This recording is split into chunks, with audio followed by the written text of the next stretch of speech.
이 요한계시록의 말씀을 준비하고 공부하면서 저 역시 주님 앞에 여러 모양으로 참 큰 교훈이 되고 또 도전이 되고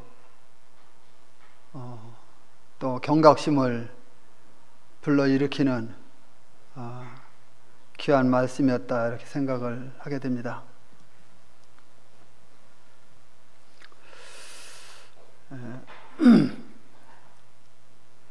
여기 6절 보면은 천사는 사도 요한에게 자신이 밝히는 이 예언의 책의 모든 장면들은 신실하고 참되다고 하는 것을 이야기하고 있는 것을 볼 수가 있습니다. 이 예언의 말씀이 참된 이유가 뭘까요? 이 예언의 말씀이 참되고 신실하고 참된 이유는 이 예언의 말씀이 어디로부터 왔느냐 하는 것에 중점을 두게 되는 것입니다. 이것은 하나님께로부터 왔으며 하나님께서 천사를 통해서 하나님의 종 요한과 선지자들에게 말씀하신 것이기 때문에 이 말씀은 참되고 신실하다. 이 말씀은 정말 신실하고 참된 말씀이다 하는 것을 생각해 보게 되는 것입니다. 그리고 주 곧 선지자들의 영의 하나님이 그 종들의 결코 속히 될 일을 보이시려고 그의 천사를 보내셨도다, 이렇게 말씀을 하고 있는데, 이것은 구약시대의 선지자들을 통해서 말씀하신 하나님께서 역시 그들을 주관하셔서 하나님의 말씀을 사람들에게 전해주셨는데, 바로 그 동일하신 하나님이 장래의 사건에 대해서 여기 자기 종들에게 이렇게 보여주셨다고 하는 뜻이 되겠습니다. 그러니까 하나님이 말씀을 하시는데 여러 종들을 택했고, 그리고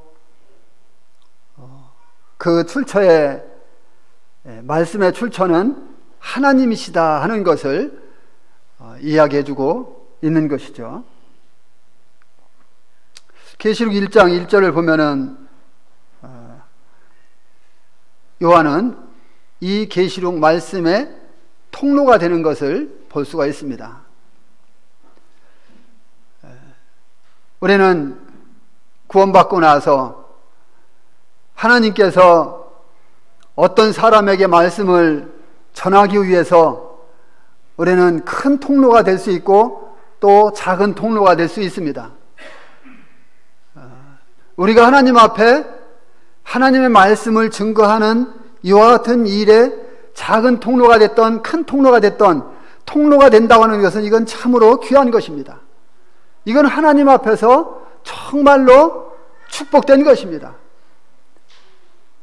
그래서 우리가 하나님 앞에서 이와 같이 말씀을 받아가지고 이것을 선포하고 이것을 가르치고 이것을 전해준다고 하는 것, 참으로 귀한 일이라고 하는 것입니다. 여기 속히 될 일을 말씀하신 이 계시록의 내용이 때가 되면 지체하지 않고 이루게 된다고 하는 것입니다. 지체하지 않고 속히 시행된다고 하는 것을 말하고 있는 것입니다. 7절 말씀을 다시 한번 보면은요,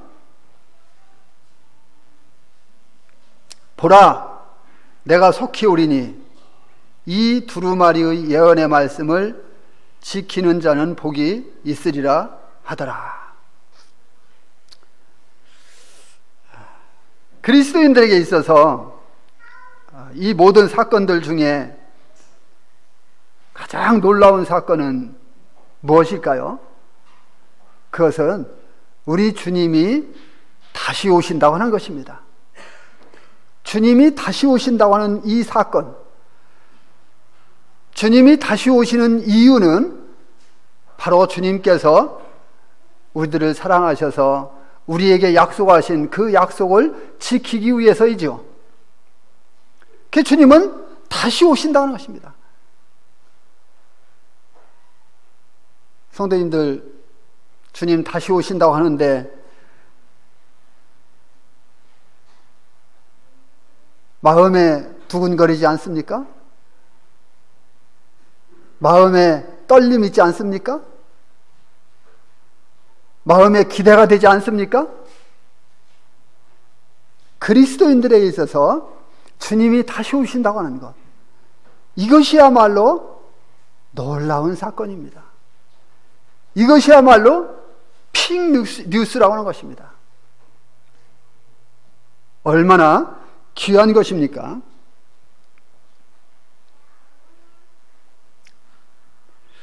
그래서 우리 주님이 다시 오시는데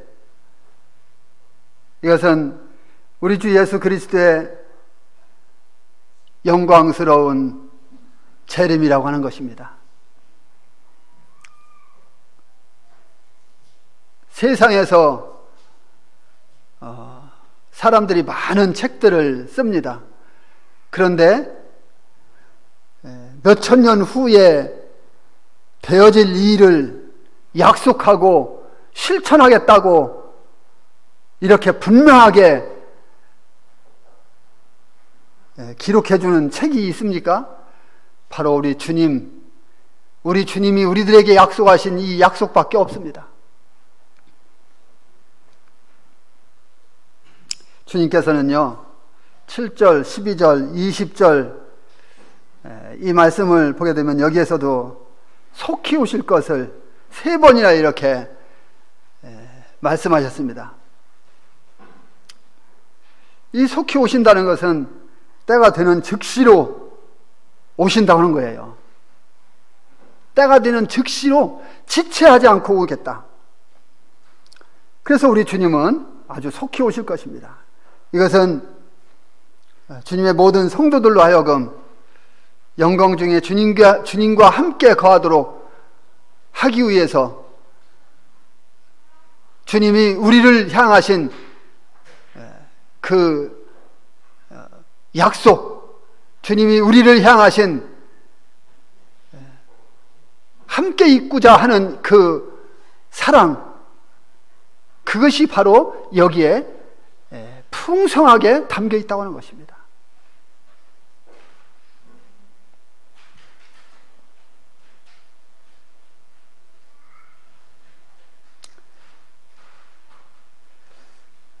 이것은 마치 막 결혼한 신랑이 외국으로 출장 간 것과 같은 것입니다. 그 신랑은 신부를 두고 갔기 때문에 그 외국에서 자기 업무가 끝나면 지체하지 않고 사랑하는 사람과 함께 있기 위해서 돌아올 것입니다. 어떤 시간을 거기에서 낭비하겠습니까? 거기에서 무슨 더 필요한 시간을 거기에 소비하겠습니까? 즉시로 올 것입니다. 우리 주님도 이와 같은 것입니다. 우리 주님께서도 지체하지 않고 속히 오실 것입니다. 이게 우리 그리스도인들을 향해서 주님이 하시는 약속이에요.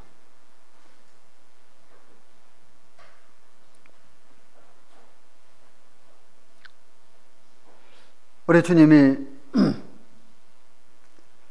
교회를 위해서 공중에 오시는 것이며, 이 사건은 요한계시록 이 말씀에서 하고 있는 땅의 사건들 중 성도들에게 있어서 가장 소망이 되고 기대가 되고,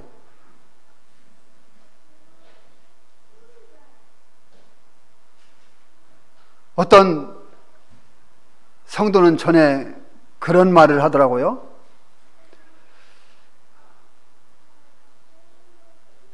나는 아침에 눈을 뜨면은 주님이 오늘도 안 오셨구나. 날마다 눈을 뜨면은 주님이 오늘도 안 오셨구나. 내가 이 땅에 아직도 있구나. 주님 언제 오실까? 이런 생각을 한대요.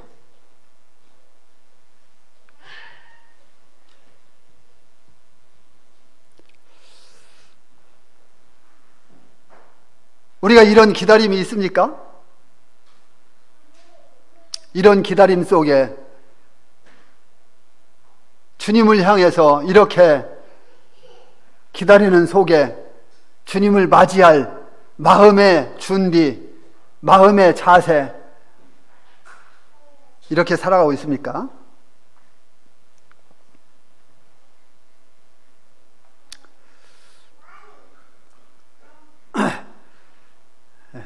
여기 이 두루마리의 말씀, 예언의 말씀을 지키는 자가 복이 있다고 말씀하십니다. 예언의 말씀을 지키는 자가 받을 특별한 복에 대해서 약속하고 있습니다. 이것은 말씀에 비추어 살아가는 주님의 다시 오심을 고대하면서 주님이 우리를 사랑하셔서 이 땅에서 어떻게 우리가 주님을 섬겨야 될 것인지에 대해서 조목조목 말씀해 주셨는데, 이 말씀에 비추어 살아가는 이와 같은 사람들에게 주님이 말씀하고 있는 것입니다. 그래서 우리는 이 예언과 약속과 경고에 대해서 우리는 소홀히 해서는 안 된다고 하는 것입니다. 아주 중요시 해야 합니다. 또한 이런 사람들을 위해서 특별한 이 축복이 약속되어 있다고 하는 것입니다. 우리는 주님의 오심을 소중히 생각하고, 그리고 거기에서 즐거워하고 기다리는 이와 같은 생활 속에서 우리 주님을 맞이해야 할 것입니다. 이 요한계시록에 나타난 7가지 복은요, 계시록 1장 3절, 14장 13절, 16장 15절, 19장 9절, 20장 6절, 22장 7절, 방금 우리가 읽은 말씀이죠. 그리고 뒤에 나올 말씀인데 22장 14절, 이와 같은 말씀 속에서 기록해주고 있습니다. 중요한 것은요, 계시록에 제시된 이와 같은 사건들을 아는 것에만 그치는 것이 아니라 그리스도께서 계시하신 이 책의 말씀을 어떻게 하는 자가 복이 있다고 했습니까? 지키는 자가 복이 있다고 하는 것입니다. 우리가 그냥 알고 나 그 말씀 알아, 그것이 아니라 그 말씀을 우리 삶 속에서 실천하고 실행해 나가는, 지키는 이와 같은 자가 복이 있다고 하는 것입니다. 8절 9절 말씀 다시 보시겠습니다. 이것들을 보고 들은 자는 나 요한이니 내가 듣고 볼 때에 이 일을 내게 보이던 천사의 발 앞에 경배하려고 엎드렸더니 그가 내게 말하기를 나는 너와 네 형제 선지자들과 또 이 두루마리의 말을 지키는 자들과 함께 된 종이니 그리하지 말고 하나님께 경배하라 하더라. 이것들을 보고 들은 자는 나 요한이다. 계시록 1장 1절로 4절 말씀을 보게 되면은요, 동일하게 요한은 거기에서도 이 계시의 말씀을 기록하고 듣고 보고 듣고 한 자가 바로 나 요한이다 하는 것을, 자신의 신분을 밝히고 있는 것을 볼 수가 있습니다. 여기에서도 동일하게 지금 자신의 신분을 그렇게 밝히고 있습니다. 요한은 자신이 직접 보고 들은 이 엄청난 계시록의 이와 같은 경험에 의해 너무나 압도된 나머지 천사의 발 앞에 엎드렸다고 하는 것이죠. 그래서 이것은 자연스러운 이와 같은 반응이었습니다. 여기에서 요한은 참으로 경배를 드리고자 했던 그렇게 생각했던 것이라고 그렇게 생각이 됩니다. 참으로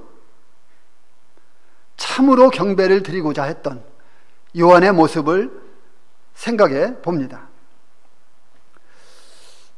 계시록 19장 10절 말씀에서도요, 천사에게 경배하려고 엎드렸다가 요한은 제지를 당한 이와 같은 경험이 있습니다.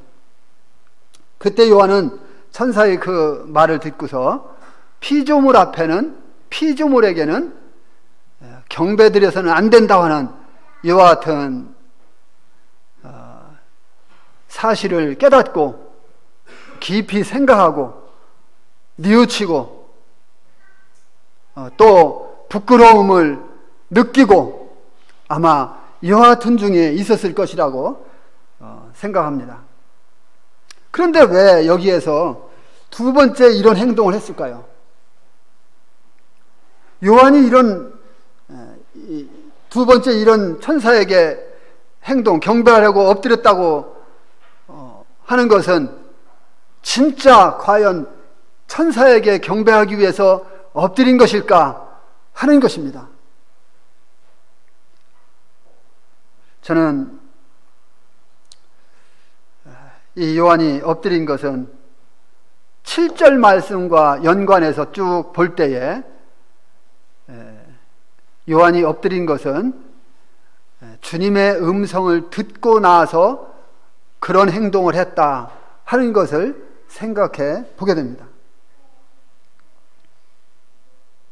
그러니까 요한이 엎드린 것은 예수 그리스도의 음성을 듣고 그분께 경배드리기 위해서 엎드렸다. 7절을 보면은요, 다시 보겠습니다. 보라, 내가 속히 오리니 두루마리의 예언의 말씀을 지키는 자는 복이 있으리라 하더라 하면서 8절에 이것들을 보고 들은 자는 다 요한이니. 분명 요한이 엎드린 것은 정말 참으로 경배드리고자 하는 마음이었었던 것 같고, 그리고 천사가 아닌 하나님께, 정말 주님께 경배드리고자 했던 이와 같은 모습이었다 하는 것을 생각해 보게 되는 것입니다.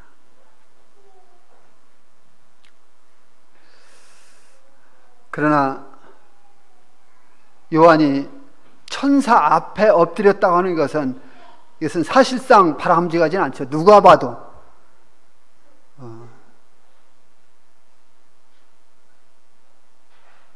천사 앞에 엎드렸다고 하는 것은 오해 소지가 있는 이런 것이 될 수 있다 하는 것을, 왜? 경배는 하나님만이 받으셔야 되기 때문에, 경배는 오직 하나님께만 드려야 되고 하나님께서만 받으셔야 되는 것이기 때문에, 요한이 그럴지라도 그런 마음 자세로 했을지라도 오해 소지가 있다 하는 것을 생각해 보게 되는 것입니다. 10절로 11절 말씀 보시겠습니다. 또 내게 말하되 이 두루마리의 예언의 말씀을 인봉하지 말라. 때가 가까우니라. 불의를 행하는 자는 그대로 불의를 행하고 두려운 자는 그대로 두렵고 의로운 자는 그대로 의를 행하고 거룩한 자는 그대로 거룩하게 하라. 요한은 때가 가까웠으므로 하나님의 계시의 말씀을 인봉하지 말라는 이와 같은 명령을 들었습니다. 이것은 계시록 10장 4절에 인봉하고 기록하지 말라 이런 말씀을 하시는데 이 말씀과 대조를 이루는 말씀입니다. 또한 예언과 관련해서요, 다니엘에게 주신 다니엘 12장 4절과도 대조가 됩니다. 다니엘아, 마지막 때까지 이 말을 간수하고 이 글을 봉함하라. 마지막 때에 관한 다니엘의 이 예언들이 성취되면요, 성취되기 위해서는 수없이 많은 세월이 흘러야만 했습니다. 다니엘에게 그와 같은 말씀을 주님이 예언했다고 해서 그것이 곧 금방 실행될 이와 같은 말씀이 아니었다고 하는 것입니다. 그래서 다니엘에게는 봉함하라 말씀을 하셨습니다. 그러나 여기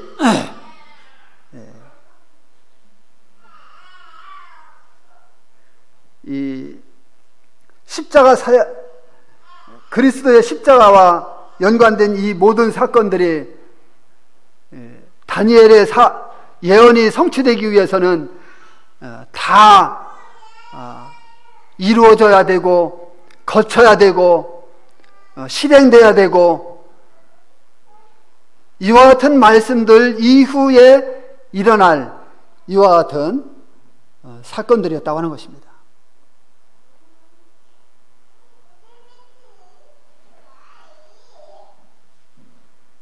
성경적인 의미로 볼 때 다니엘의 이 예언은 그래서 임박한 것은 아니었습니다. 먼 훗날에 이야기했던 거예요. 그러나 요한에게 주어진 이 예언은 아주 임박해 있었던 것입니다. 이것을 우리가 어떻게 그렇게 이야기할 수 있느냐고요? 계시록 22장 여기 10절 말씀을 보게 되면 뭐라 했습니까? 때가 가까우니라. 이 때가 가까우니라 라고 하신 말씀을 볼 때에 분명한 것입니다. 때가 가깝다. 이 때가 가깝다는 게 뭐예요? 때가 가깝다고 하는 것은 주님이 오실 때가 가까워졌다고 하는 것입니다. 주님이 공중에 오실 때가 가까워졌기 때문에 이 말씀은 봉함하지 말아야만 했던 것입니다. 성도님들 살아가시면서 때가 가까웠다고 느끼십니까? 정말 우리 주님이 오실 때가 정말 임박했다, 정말 가까웠다 이렇게 생각하십니까? 네, 저도 그렇게 생각합니다. 주님이 오실 때가 정말 가까웠습니다. 때가 가까우니라. 그래서 사도 요한은 이 예언의 말씀을 봉함하지 말라고 하는 이 명령을 듣고 있습니다.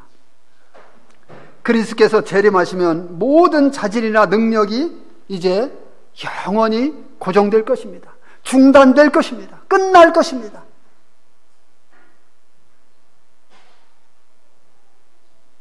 우리 주님을 닮아가는 이와 같은 삶의 모습도 거기에서 끝날 것입니다. 주님을 닮아가는 것은 우리가 이 땅에 있는 동안입니다. 주님이 오시기 전 사건입니다. 그러나 주님이 공중에 오시면 모든 것이 우리에게는 이제 더 이상 기회가 없어지는 것입니다. 주님을 닮아가고 봉사의 삶을 살고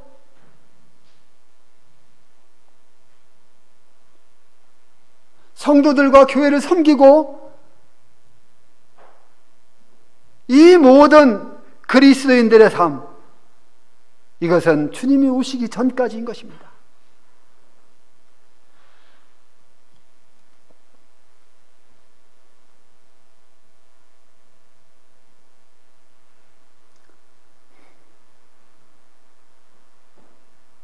믿는 자들은 의롭기 때문에 사람들 앞에서 의롭게 행하고, 그리고 거룩한 자들은 거룩하기 때문에 하나님 앞에서 거룩한 행동으로 행하게 될 것입니다. 그리고 더러운 자는 여전히 더러울 것입니다. 그들에게는 더 이상 변화를 기대할 수가 없습니다. 더 이상 변화의 기회가 주어지지 않는 것입니다. 그러나 예수님을 믿는 자의 경우에는 다르지요. 예수님을 믿는 자들에게는 변화가 있습니다. 우리는 변화가 있다고 하는 것을 성경을 통해서 알고 있는 것입니다. 그래서 우리는 주님께서 재림하시게 되면 우리의 몸은 주님의 몸의 형상과 같이 변화할 것이라고 하는 것을 우리는 기대하고 있는 것입니다. 거기에 소망이 있는 것입니다. 저는 팔도 다치고 어렸을 때 이 발목 바로 위에가 종기가 생겨서 한 군데 돌팔이 의사한테 치료받았습니다. 한 군데 치료받으니까 또 옆에가 종기가 생기고, 이 의사가 지긋지긋하니까 그냥 무사를 합창시켜 놔버렸어요. 그래서 뼈하고 살하고 붙어버렸어요. 그런데 또 한 군데 생기니까 또 이 종기를 째서 무사를 합창시켜버렸어요. 그래서 저는 이 오른쪽 다리가요, 뼈하고 살하고 붙어다려갖고, 제가 어렸을 때 축구를 차기 위해서 축구를 막 차면은 그날 저녁엔 밤새 앓아요. 너무 아파요. 엄마가 그 떼약 밑에서 반 맨다고 반 매고 있으면 그 어린 것이 엄마 나도 반 매줄게. 엄마는 막 들어가라고 하는데 엄마 혼자 하면 힘들잖아. 그래서 쪼그려 앉아서 밭을 메고 한참 동안 밭을 내고 들어오잖아요. 그날 저녁에 아파서 죽는다고 떼굴떼굴 투는 거예요.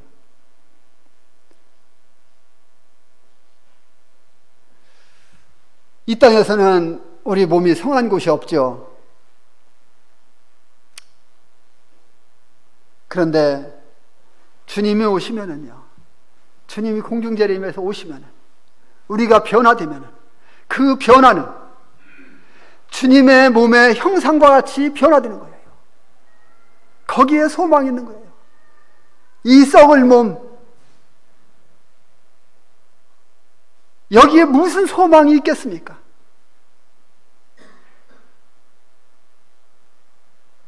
여기에 기대할 것이 무엇 있겠습니까?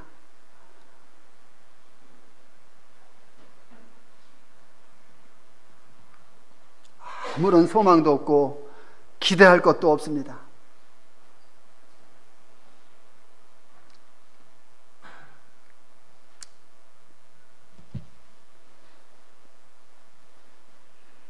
그러나 여기 본절이 말하는 바는 죄인의 몸은 변화되지 않은 채로 그대로 있을 것이라고 하는 것입니다.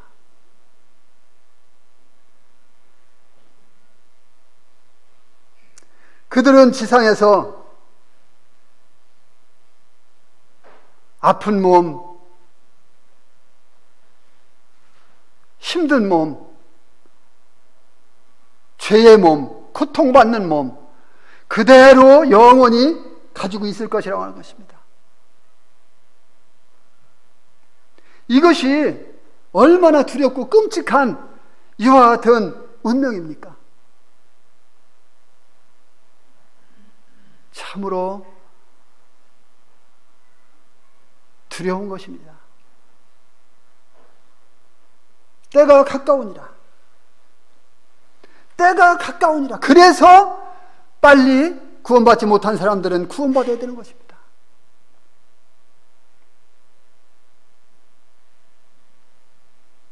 유튜브를 통해서 말씀을 증거하면서 연결된 이와 같은 사람들,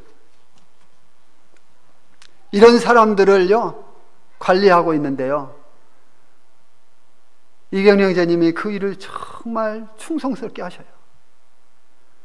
그런데 상담을 원하는 사람이 있어요. 근데 그 사람이 어디에 살든지 간에, 강원도에 살던 충청도에 살던 어디에 살든지 간에, 허영재님은 여수에서 그 한 사람 상담해 주기 위해서 KTX 타고 올라와서 그 사람 만나서 상담해 주고 그러고 내려가요. 왜 그렇게 하십니까? 그 한 영혼도 구원받아야 되기 때문에. 12절 말씀 보시겠습니다. 보라, 내가 속히 오리니 내가 줄 상이 내게 있어 각 사람에게 그가 행한 대로 갚아주리라. 보라, 내가 속히 오리니. 7절 말씀에서도 했죠. 이 말씀 동일한 말씀이죠. 왜 똑같은 말씀을 기록해 놓았을까요? 왜 똑같은 말씀을 기록해 놓았을까? 이렇게 생각하는 사람도 있을 거예요. 그러나 똑같은 말씀을 기록해 놓았다 할지라도 주님이 오신다 하는 이 말씀은 우리에게 아무리 많이 강조해도, 아무리 많이 기록해 놓아도 너무나 좋습니다. 너무나 좋아요. 여기에서는 히브리서 11장 6절에 상 주시는 이로서의 이 말씀하십니다. 주님께서 공중에 다시 오시는 것을 여기에 말씀을 하고 계십니다.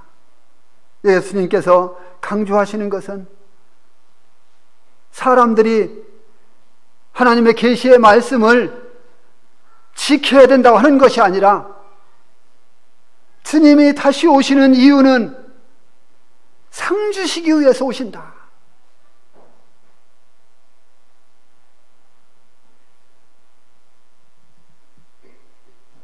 주님이 주실 상이 주님에게 있다 이거예요. 그 상을 주시기 위해서 오신다고 하는 것입니다.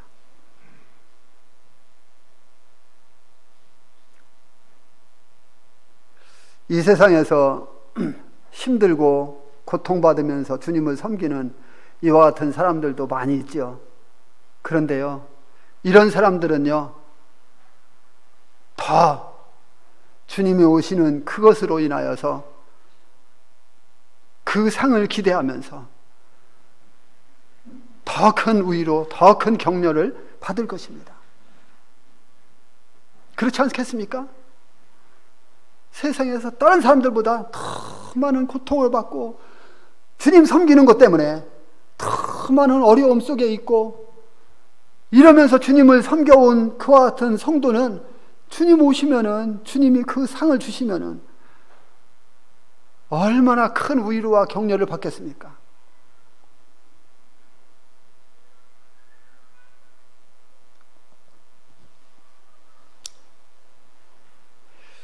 이 상은 각 사람에게 갚아주시는 개인적인 상입니다. 개인에게 주님이 약속하시는 것입니다. 그리고 각 성도들이 행한 대로 갚아주시는 아주 공정한 상입니다. 그래서 고린도후서 5장 10절 말씀을 보면은, 이는 우리가 다 반드시 그리스도의 심판대 앞에 나타나게 되어 각각 선악간에 그 몸으로 행한 것을 따라 받으려 함이라. 각각 그 선악간에 몸으로 행한 것을 따라 받으려 함이라. 주님은 우리가 행한 대로 갚아주신다고 약속하시고 있습니다. 13절 말씀 보시겠습니다. 나는 알파와 오메가요, 처음과 마지막이요, 시작과 마침이라. 헬라어 알파벳에서요, 맨 처음 문자와 맨 나중 문자인 알파와 오메가, 이 알파와 오메가라는 명칭을 우리 주님이 지니셨다고 하는 것은요, 정말 놀라운 것입니다. 왜 그러냐면요, 이 신성의 모든 계시와 신성에 의한 모든 의사 전달이 그리스도 안에서 완성되셨다고 하는 것을 뜻하기 때문에 그렇습니다. 그래서 이 알파와 오메가가 우리 주님에게 적용됐다고 하는 거, 이건 놀라운 거예요.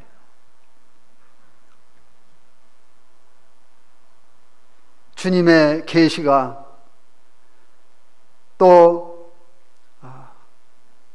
그 계시의 말씀이 우리 주님 신성의 모든 통로를 통해서 그 종들에게 전달됐다고 하는 것입니다. 그것이 바로 그리스도 안에서 완성이 됐다고 하는 거예요. 얼마나 이것이 귀하고 우리에게 아름다운 것인지.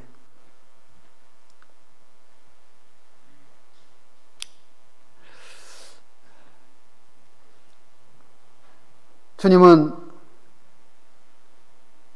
역사의 바깥에 계셨던 분입니다. 그런데 인간들에게 계시를 가져다 주시기 위해서 역사 안으로 들어오셨습니다. 그리고 역사의 일부가 되셨습니다. 우리 주님이 그런 분이세요. 왜 그렇다고요? 하나님의 영원한 생명의 말씀을 인간들에게 주시기 위해서. 우리 주님께서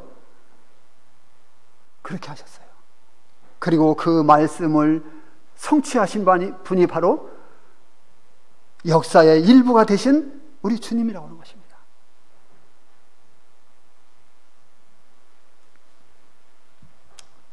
처음과 마지막이신 그리스도를 통해서 우리는 피조물과 그분과의 관계를 여기에서 볼 수가 있습니다. 골로새서 1장 15절로 17절 말씀을 보면은요, 그분은 피조물보다 먼저 나신 분이십니다. 그리고 그분은 피조물을 창조하신 분이십니다. 그리고 모든 피조물은 그분을 위해서 창조되었습니다. 그리고 그분의 모든 목표가 되십니다.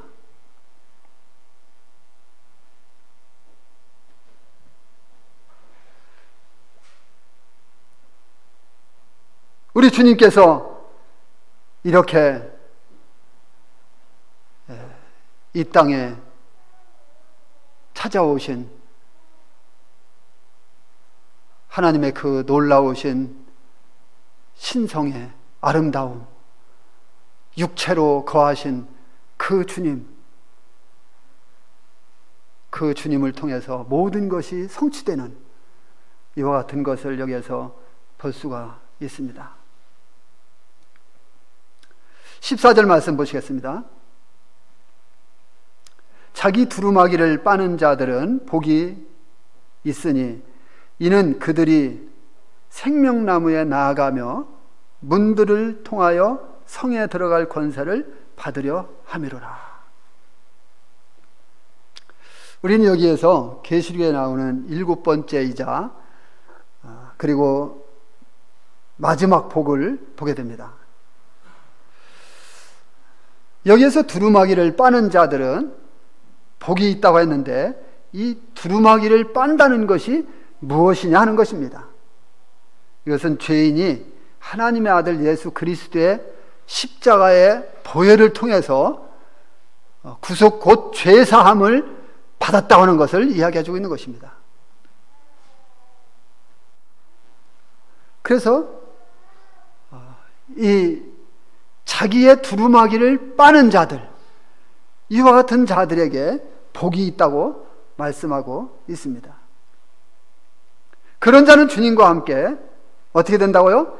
영원한 생명 안에서 생명나무와 영원한 성에 들어갈 이와 같은 자격을 얻는다고 하는 것입니다. 그 자격은 두루마기를 빤 자들만이라고 하는 것입니다. 다시 말해서 예수 그리스도의 십자가의 보혈을 통해서 구원받은 이와 같은 사람들을 이야기해주고 있는 것입니다.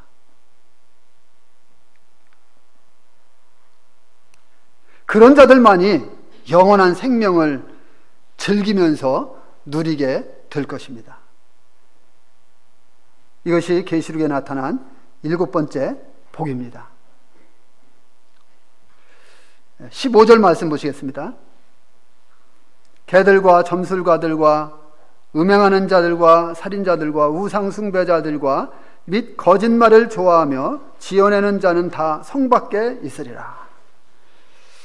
여기 개들 외에 나머지 다른 5부류는요, 21장 8절 말씀에서 불과 유황으로 타는 못에 참여할 이와 같은 사람들의 명단에 포함되어 있는 사람들이라는 것을 볼 수가 있습니다. 여기에서 개들은 문자적인 의미의 개들이 아니죠. 여기서 개들이라는 것은 도덕적으로 타락한 이와 같은 사람들을 이야기해주고 있습니다. 그래서 성경에서는 더럽고 악한 이와 같은 자들을 가리킬 때 주로 사용된 표현입니다. 이 개들이라는 표현이요, 신명기 23장 18절을 보면은 남창들을 이야기하면서 개 같은 자들이라고 이야기했습니다. 그리고 마태복음 15장 26절을 보게 되면은 유대인들이 이방인들을 부를 때에 표현한 이와 같은 용어가 바로 개들, 개 같은 자들이라고 이렇게 이야기하고 있습니다. 그래서 거기에 보면은 그 마태복음 말씀 보게 되면은 가나안의 한 그 여자가 예수님께 와서 절하잖아요. 절하면서 나를 불쌍히 여겨 주십시오. 내 자녀가 흉악히 귀신 들렸나이다 하면서 고쳐달라고 하잖아요. 그러니까 자녀의 떡을 개들에게 던짐이 마땅치 않다, 주님 말씀하시잖아요. 그 여인이 유명한 말 하잖아요. 옳소이다마는 개들도 제 주인의 상에서 떨어지는 부스러기를 먹지 않습니까? 주님이 개들이라는 말씀을 하셨는데 그것에 거부 반응을 일으키고 나에게 개라고? 그러면서 가지 않고 옳습니다. 개들도 자기 주인의 상에서 떨어지는 부스러기 먹지 않습니까? 그 부스러기 좀 주십시오. 유대인은 자녀들이고 자기는 애완용으로 기르는 개와 같은 표현으로 지금 하고 있잖아요. 주님 그 믿음 보시고서 그 자녀 고쳐줬잖아요. 이 개라는 표현을 이렇게 유대인들이 이방인들을 이야기할 때 표현한 이와 같은 용어라고 하는 것을 볼 수가 있습니다.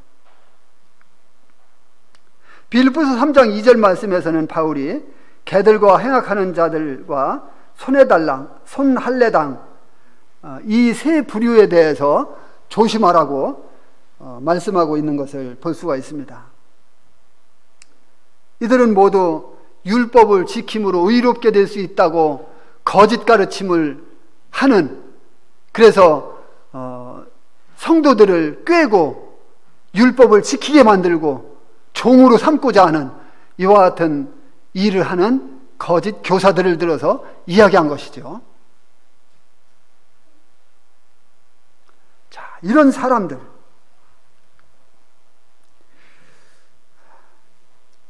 이런 사람들은 이제 어떻게 된다 했습니까?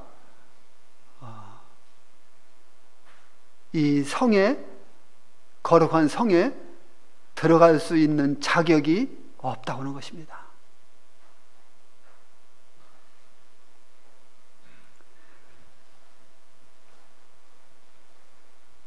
이 개들과 불못에 들어갈 이 5 부류의 이와 같은 사람들은 바로 그리스도의 피로 두루마기를 빨지 못한, 그리고 하나님을 대적하고 주님께서 말씀하시는 이 말씀에 귀를 기울이지 않고 자신이 죄인이라고 하는 것을 주님 앞에서 고백하지 못한 이와 같은 사람들이라는 것입니다. 이런 자들이 새 예루살렘 성에 들어가지 못하고 둘째 사망, 불못에 들어갈 수밖에 없다고 하는 것입니다. 이들은 거짓말을 좋아하며 지어내는 자들입니다. 이 말은 그들이 거짓말쟁이요 거짓의 아비인 사탄 마귀의 본성과 같아서 계속해서 하나님을 대적하는 이와 같은 자들이라는 것을 여기에서 볼 수가 있습니다. 이들이 어디에 있다고요? 성 밖에 있으리라는 것입니다. 이 성 밖에 있다고 하는 것은 어디입니까? 거룩한 성 예루살렘 밖을 단순히 말하는 것이 아니라 이것은 불과 유황으로 타는 지옥불을 말하는 거예요. 그곳에 갈 수밖에 없다고 하는 것을 이야기해 주는 것입니다.